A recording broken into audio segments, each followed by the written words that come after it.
እኔ እንደማስበው አሁን በጀመርነው መንገድ ኢትዮጵያውያን ልባችን አንዳርገን 5 ዓመት ብንሰራ ኢትዮጵያን ኤድ ብለን የምንረዳበት ጊዜ ከፊታችን ቅርብ ነው።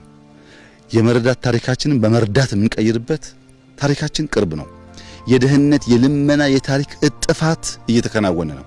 የታሪክ እጥፋት ደግሞ ጉልበት፣ ድካም፣ ፍትጊያ ይጠይቃል። እንዲሁ በከንቱ የታሪክ እጥፋት አይፈጠርም። የታሪክ እጥፋታችን ስንዴን ለምን ነበር? ስንዴ እንረዳለን።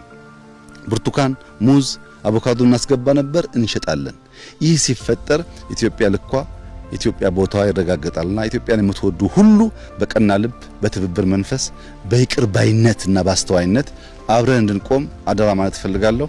ሰላም ለኢትዮጵያ ይሁን፣ ፍቅርና አንድነት ለኢትዮጵያ ይሁን፣ መተሳሰብ ለኢትዮጵያ ይሁን፣ መበልጸግ ለኢትዮጵያ ይሁን፣ መርዳት ለኢትዮጵያ ይሁን። የኛ መሻትና ፍላጎት ይሄ ነው።